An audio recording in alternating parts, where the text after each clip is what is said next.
Salut à tous, j'espère que vous allez bien. Aujourd'hui, je vais vous raconter une histoire complètement dingue. Je sais que je dis ça souvent, mais là, je pense qu'après cette vidéo, vous allez tous devenir totalement parano concernant les personnes qui vous entourent parce que, franchement, c'est terrifiant de voir combien de personnes dangereuses peuvent se faire passer pour des messieurs ou des madames tout le monde. Mais avant qu'on se plonge dans cette histoire, permettez-moi de vous présenter mon partenaire pour cette vidéo. Et franchement, je crois qu'il n'était pas possible d'avoir une collaboration plus parfaite et cohérente que celle-ci. Mercredi dernier, donc le 11 janvier, est sorti en librairie le tout nouveau livre de Jack Giaccoli, La détresse des roses, aux éditions Hugo Thriller. Alors, je connaissais pas Jack Giaccoli avant de recevoir ce livre, mais sa bio m'a tout de suite semblé intéressante. Cet auteur est également enquêteur à la police judiciaire fédérale belge depuis 12 ans. Il a travaillé dans l'antiterrorisme et l'antibanditisme et fait désormais partie de la criminelle de Mons. Et c'est justement de l'affaire du dépeceur de Mons que s'inspire La détresse des roses. Il s'agit d'un cold case belge dont vous avez probablement déjà entendu parler. On pense qu'un tueur en série aurait agi entre 1993 et 2001. Plusieurs femmes ont été assassinées et démembrées, puis des morceaux de leur corps ont été laissés volontairement par le tueur dans des lieux aux noms évocateurs, chemin de l'inquiétude, rivière la haine, rue de la trouille, etc.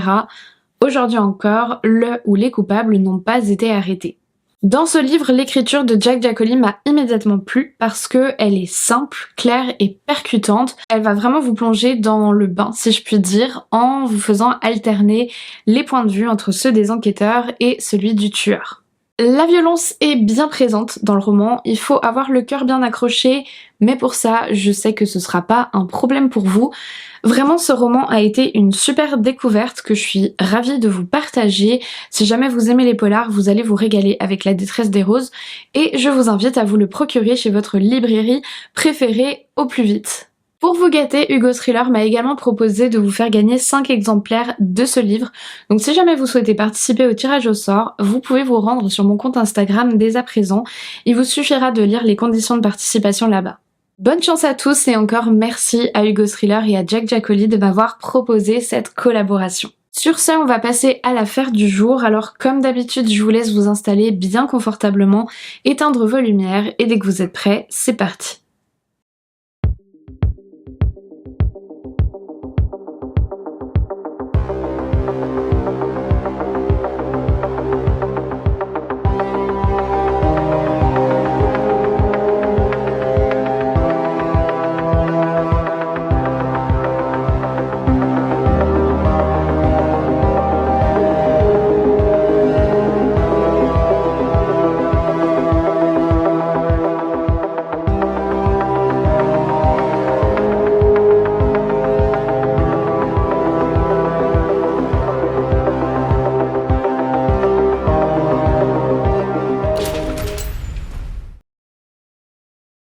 Nous sommes le 2 septembre 2004 à Orlando, en Floride.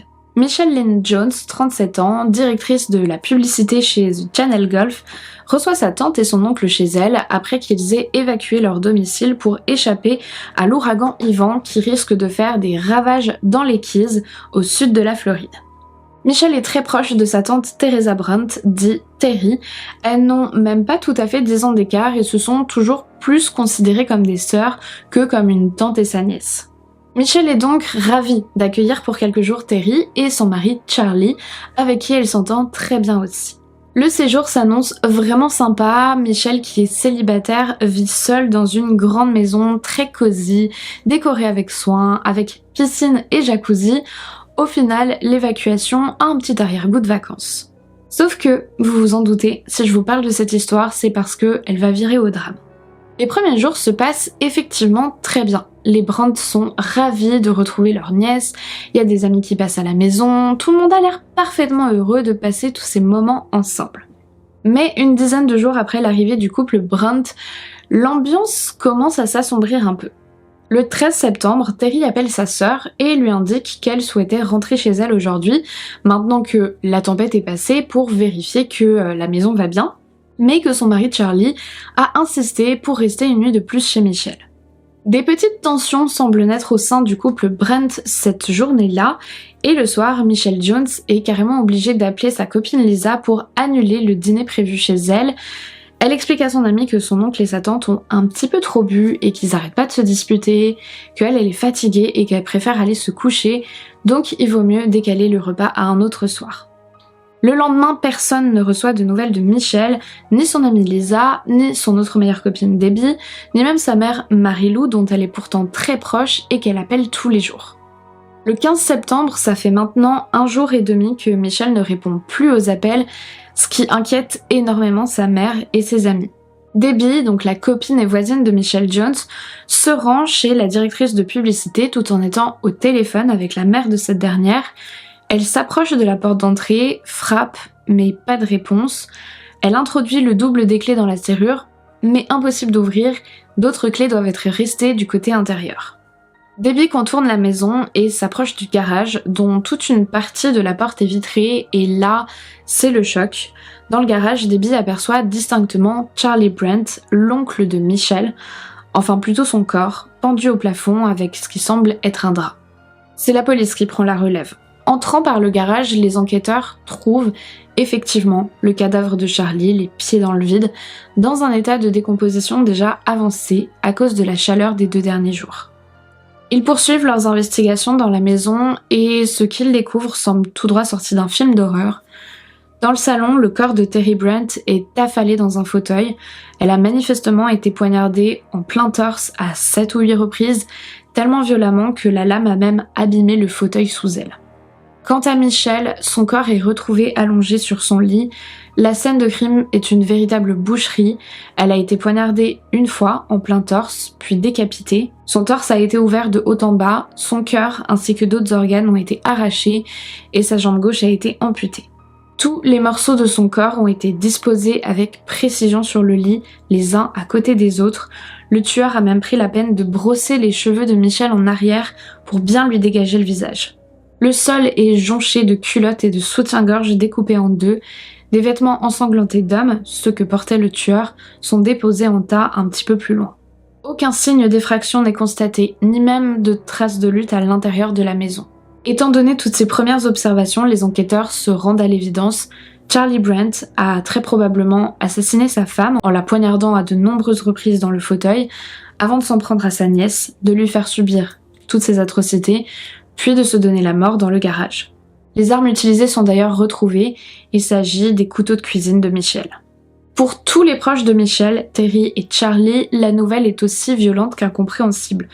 Personne n'aurait pu imaginer que Charlie Brent puisse se montrer violent, ça semble impossible. Melanie Fetcher, la meilleure amie de Terry, déclare même: Terry et Charlie étaient inséparables, je n'ai jamais eu vent du moindre problème dans leur mariage. Ils ne se disputaient jamais, je ne l'ai jamais vu en colère et, à ma connaissance, ils n'avaient pas mauvais caractère. Si mon mari m'aimait 3 fois moins que comment Charlie aimait Terry, je serais la femme la plus chanceuse du monde.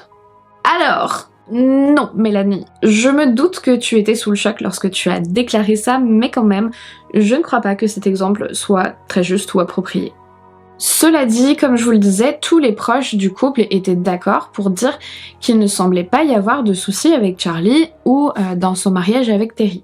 Il était parfois un petit peu excentrique, selon les amis de Michelle, parce qu'il était réservé. Un peu du genre à rester assis sans parler et à observer pendant les conversations, mais rien d'alarmant. Rob Emmert, enquêteur sur l'affaire, le confirme lui aussi. Terry et Charlie faisaient souvent des petites choses l'un pour l'autre, car ils savaient que ça lui ferait plaisir. Par exemple, ils préparaient chacun le déjeuner à emporter de l'autre, car ils disaient que le repas est toujours meilleur quand il est préparé avec amour. Ok, bon, c'est bien mignon, mais du coup ça n'explique pas vraiment pourquoi Charlie Brent aurait tout un coup disjoncté au point d'assassiner sa femme en la poignardant à 7 reprises, ni de démembrer sa nièce. Quelques jours plus tard, tous les proches des victimes étaient conviés au commissariat pour un échange avec les enquêteurs, lorsqu'a débarqué Angela Brent, la grande sœur de Charlie, et qu'elle leur a déclaré « Il faut que je vous dise quelque chose d'important ». Angela Brent a alors raconté une histoire vieille de 33 ans. C'était le soir du 3 janvier 1971. Son petit frère Carl, dit Charlie, avait alors 13 ans, et elle en avait 15. Ils vivaient avec leurs parents et leurs 2 petites sœurs, encore bébés, à Fort Wayne, dans l'Indiana. Angela était dans sa chambre quand elle avait soudain entendu un coup de feu, puis les hurlements de sa mère en provenance de la salle de bain. Quelque chose comme « Charlie, stop !» D'autres coups de feu, puis un silence de mort, rapidement brisé par des bruits de pas venant dans sa direction. Charlie, armé d'un fusil de chasse, avait fait irruption dans sa chambre. Il avait visé dans sa direction et appuyé sur la détente. Angela s'était dit que c'en était fini d'elle à ce moment-là, mais par miracle, l'arme s'était enrayée. L'adolescente s'était alors jetée sur son petit frère et après quelques instants de lutte, elle était parvenue à lui arracher le fusil des mains, puis elle avait tenté de le calmer en lui répétant combien elle l'aimait. Le regard complètement fou et perdu dans le vide de son frère avait fini par redevenir normal. Angela s'était alors précipitée hors de la maison en courant pour aller frapper aux portes des voisins. Derrière elle, Charlie était lui aussi sorti. Lorsque la voisine avait ouvert sa porte, c'était lui qui se trouvait sur le seuil. Il aurait alors déclaré d'une voix étranglée « Sandy, je viens de tirer sur ma mère et mon père ». C'est Herbert Brandt, le père de Charlie, qui a survécu à l'attaque, qui a pu raconter ce qui s'est passé ce soir-là. Il se trouvait dans la salle de bain et était en train de se raser devant le miroir, pendant que sa femme Ilsa, enceinte de 8 mois, prenait un bain à ses côtés. Le couple discutait tranquillement quand leur fils est entré dans la pièce armé d'un fusil et a tiré dans le dos de son père, puis a tiré à plusieurs reprises sur sa mère, qui est morte instantanément. Transporté en urgence à l'hôpital, Herbert Brandt aurait déclaré à plusieurs reprises « Je ne sais pas pourquoi mon fils a fait ça ». Alors j'ai essayé de chercher un petit peu partout sur internet s'il y avait plus d'explications sur les raisons de ce passage à l'acte et je n'ai trouvé qu'une seule personne qui semblait en parler sur un forum Reddit, donc c'est une information à prendre avec beaucoup de pincettes parce que elle n'est pas sourcée et je sais pas si elle est authentique ou non. Ce n'est pas souvent dit dans les récits, mais tout a commencé parce que le père a tiré sur le chien de Charlie alors qu'il chassait. Le père a prétendu que c'était un accident, mais Brandt a pensé qu'il l'avait fait exprès parce que le chien ne lui obéissait jamais et qu'il faisait souvent ses besoins à l'intérieur de la maison. Lorsque la nouvelle s'est répandue, tout le monde à Fort Wayne avait été très choqué. La voisine de la famille avait déclaré que c'était vraiment une surprise car Charlie avait toujours été très proche de sa mère et que c'était un fils à maman. La famille, les amis et les professeurs, tout le monde était dans une incompréhension totale. Charlie n'avait jamais causé le moindre problème, il n'avait jamais manifesté de violence, il étudiait bien, se comportait bien, c'était vraiment complètement inexplicable. Et en interrogatoire, Carl Brandt n'avait pas vraiment été capable non plus d'expliquer son geste aux policiers, il leur a simplement rapporté comme une pulsion incontrôlable qui l'aurait poussé à agir. Plusieurs psychiatres ont reçu Charlie Brandt à cette période-là pour tenter de déterminer plus précisément les causes de son passage à l'acte, mais aucun n'est parvenu à trouver une explication. Voici ce qu'aurait déclaré Ronald Punkner, un psychiatre qui l'a expertisé. En gros, j'ai cherché une maladie mentale. Il n'a montré aucun signe ou symptôme d'aucune forme de maladie mentale grave. Nous n'avons trouvé aucune psychose, aucune distorsion de la pensée qui formerait fondamentalement une raison pour ce crime d'avoir été commis. Pour le profane, cela ne fait pas de sens. Ce garçon a tué sa mère, elle était enceinte, il a tiré sur son père. Comment se fait-il qu'il n'ait pas de trouble mental? On ne sait pas. Mais comme Charlie Brandt n'avait même pas 14 ans lorsqu'il a assassiné sa mère, le fœtus qu'elle portait et tenté de tuer son père et sa grande sœur, l'État de l'Indiana a considéré que l'adolescent n'était pas en capacité de prendre conscience de la gravité de l'acte qu'il commettait au moment du drame. De ce fait, il n'a jamais été inculpé pour meurtre et n'a jamais été jugé pour ses actes. Seul un grand jury qui a revu le dossier a pu émettre un avertissement selon lequel il était spécifié qu'un tel comportement antisocial pourrait se reproduire à l'avenir. En revanche, Charlie a été placé dans un hôpital psychiatrique pendant 1 an avant d'être relâché lorsque son père a légalement pu réobtenir sa garde. Lors de la sortie de Charlie, Herbert a déménagé avec tous ses enfants en Floride afin de repartir à zéro. Charlie a poursuivi ses études au collège puis au lycée sans qu'aucun de ses camarades ne sache ce qu'il avait fait. Plus personne dans la famille n'a jamais reparlé du terrible drame et les 2 petites sœurs de Charlie ont grandi persuadées que leur mère était décédée dans un accident de voiture. Herbert n'a jamais parlé à Charlie de ce qui s'était passé et ne lui a jamais dit « Hey, Charlie, pourquoi tu m'as tiré dessus? Pourquoi tu as tué ta mère? À quoi pensais-tu? Pourquoi tu n'es jamais venu me demander pardon ?» aucune de ces choses. Il l'a juste accepté de retour à la maison comme si de rien n'était. Et voilà que, 33 ans plus tard, sa grande sœur Angela débarque après que Carl ait assassiné sa femme, sa nièce puis se soit donné la mort, et déballe toute cette histoire aux proches des victimes qui n'en croient pas leurs oreilles. Comment est-il possible que personne n'ait jamais rien su autour de lui ? Pourquoi est-ce qu'Herbert et Angela n'ont-ils pas prévenu Terry lorsque Charlie l'a demandé en mariage ? Les proches des victimes sont autant abasourdis qu'en colère et on ne peut que le comprendre. Bill et Mary Lou Jones, les parents de Michelle, ont déclaré « Il y a quelque chose qui ne va vraiment pas ici. Il y a quelque chose qui ne va pas avec ce système qui permet à un gamin de 13 ans de tuer sa mère, d'essayer de tuer son père et sa sœur, et qui ne fait rien. Je ne pense pas que Terry l'aurait épousée si elle avait su quelque chose. » Debbie, la meilleure amie de Michelle, est même encore plus en colère que ça. Le père de Charlie devrait être tenu pour responsable. Il savait ce que son fils avait fait, il connaissait ses crimes. J'aurais beaucoup aimé qu'il soit assis à côté de moi aujourd'hui, car je le considère coupable. La vérité, c'est qu'on ne sait pas si Terry était au courant du passé de son mari ou pas. Il y a vraiment des versions qui se contredisent dans cette histoire. Jim Graves fut dans les années 80 le beau-frère de Charlie Brent pendant quelques temps lorsqu'il était marié avec Angela, la grande sœur de Charlie. C'est à cette période qu'ils ont commencé à se voir et à nouer des liens d'amitié. Les deux hommes appréciaient notamment faire des sorties pêche ensemble. Des années plus tard, c'est ce même Jim, alors séparé d'Angela, qui présente Terry, une copine à lui, à Charlie. Pour rien au monde, je n'aurais alors imaginé qu'ils puissent tomber amoureux l'un de l'autre et se marier. Jim sera, lors du mariage de Charlie et Terry Brent, le témoin de Charlie. J'ai eu une conversation sérieuse avec lui. Je lui ai dit « Tu dois l'informer de ton passé ». Après qu'ils se soient mariés, je suis allée leur rendre visite et je leur ai demandé « Comptez-vous avoir des enfants ?» Elle m'a répondu « Compte tenu de tout, je ne crois pas que ce soit une bonne idée. » À partir de cette réponse, Jim Graves a estimé que Charlie avait dû raconter son histoire à Terry et n'a plus jamais réabordé le sujet, mais bon, il s'agit vraiment là que de son interprétation.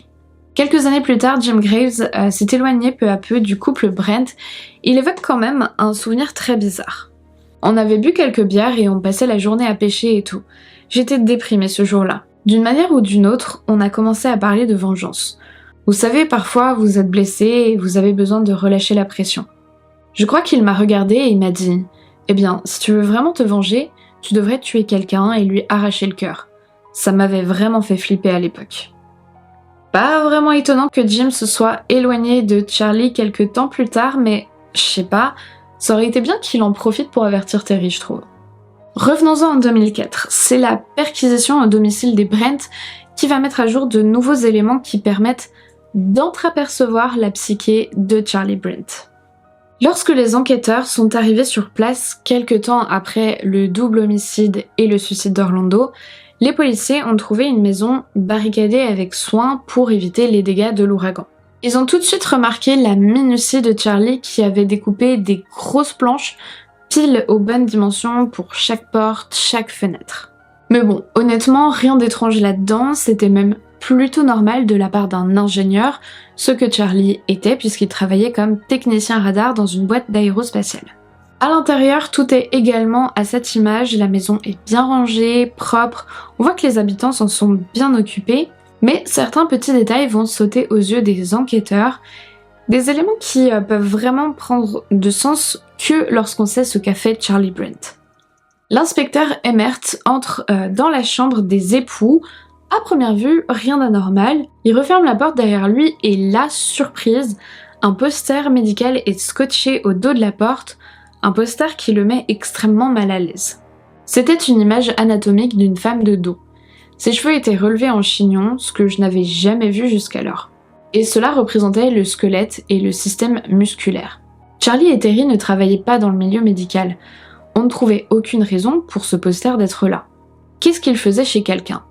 J'observe ce dessin qui expose ces morceaux d'anatomie. Je me rends compte que Charlie a pratiquement dupliqué ce dessin en ouvrant et en exposant des parties du corps de Michelle. Il y avait aussi plusieurs livres de médecine, des journaux et un manuel d'anatomie. Dans ce manuel, il y avait une coupure de journal sur laquelle on voyait la photo d'un cœur humain. En sachant ce qu'il avait fait à Michelle et en découvrant tout ça chez lui, tout a commencé à prendre du sens. Un peu après, dans un tiroir, les enquêteurs découvrent des magazines Victoria's Secret adressés non pas à Terry, mais à Charlie. C'est un élément qui semble anodin, mais qui va en fait s'avérer primordial, car après avoir discuté avec un collègue de Charlie Brent, les policiers apprennent que Charlie parlait sans arrêt de la nièce de sa femme, donc Michelle, sans jamais l'appeler par son prénom, mais en la surnommant Victoria's Secret. Il répétait d'ailleurs sans cesse à ce collègue combien il avait hâte de la revoir et combien il la trouvait extrêmement séduisante. Ainsi, Charlie Brent était très probablement amoureux, en tout cas épris d'une manière tout à fait dysfonctionnelle, de Michelle Lynn Jones, la nièce de sa femme. Cette hypothèse expliquerait beaucoup de choses. Pourquoi Charlie ne voulait pas repartir le 13 septembre de la maison d'Orlando? Pourquoi il s'est si farouchement opposé à sa femme et a insisté pour rester une nuit de plus? Pourquoi il y a eu une telle différence de traitement entre les attaques et les meurtres de Terry et de Michelle? Pourquoi il avait répandu et découpé des sous-vêtements partout autour de son corps, etc., etc. Les découvertes glaçantes vont continuer après que l'ordinateur de Charlie Brent ait été saisi et analysé par des experts informatiques. Dans les données de cet ordinateur, on voit que Charlie regardait beaucoup de contenus perturbants, de la pornographie très violente, de la torture sur des femmes, des fantasmes en rapport avec la mort et la nécrophilie. Il était fasciné par Michelle et je pense que son rêve ultime était de la tuer. Je crois que c'est évident quand on voit comment il parlait d'elle et les choses qu'il recherchait lorsqu'il allait sur internet. On voit bien où il a pu trouver certaines idées, pensées et fantasmes. Ce qu'on a tout de suite remarqué, c'est que les choses qu'il avait faites au corps de Michelle ne semblaient pas avoir été réalisées par quelqu'un qui faisait ça pour la première fois. Il devait y en avoir d'autres. Je sais pas si vous vous rendez vraiment compte, on est passé de l'homicide-suicide de 2004, pour lequel on n'avait aucune explication, au flashback de 1971, alors que Charlie était enfant et qu'il a tué sa mère et tenté d'assassiner toute sa famille. Et maintenant, les enquêteurs réalisent que potentiellement, pendant les plus de 30 ans qui ont séparé ces événements, Charlie Brent était probablement un dangereux tueur en série en liberté. Mais vous allez me dire, comment est-il possible que personne n'ait rien vu? Et ben justement, vous vous souvenez quand je vous ai dit qu'on savait pas trop si Terry savait ou non pour le passé de son mari Charlie? Il y a plusieurs éléments qui laissent penser que peut-être, je dis bien peut-être, Terry soupçonnait son mari d'être un tueur. En fait, pendant la perquisition, les policiers ont retrouvé le journal intime de Terry. C'était plus une sorte d'agenda que de véritable journal intime d'ailleurs, parce qu'elle prenait juste des petites notes pour résumer ses journées, du genre « Charlie est allé pêcher »,« Resto sympa avec Charlie »,« Plus d'essence dans le bateau »,« On a acheté des steaks pour le dîner », ce genre de choses. Donc jusque-là, vraiment rien d'anormal et l'ensemble du carnet semble plutôt montrer une petite vie banale et classique. Mais parfois, les observations de Terry étaient un peu différentes. Par exemple, elle notait les déplacements de son mari et aussi les nuits où il ne rentrait pas. Et parfois, elle écrivait également « journée bizarre ». Bon, je vous avoue que sans tout le contexte qui va autour, c'est sûr que ça paraîtrait pas aussi louche. Mais attendez, là je vous ai donné qu'un bref aperçu, là maintenant on va se plonger dans les vraies pistes. Déjà, il faut savoir que les policiers ont décidé de reprendre tous les cold cases de Floride depuis 1972, date à laquelle Charlie et sa famille se sont installés dans cet état, et de tout rééplucher pour voir s'ils pouvaient trouver des correspondances à la lumière de ces nouvelles découvertes.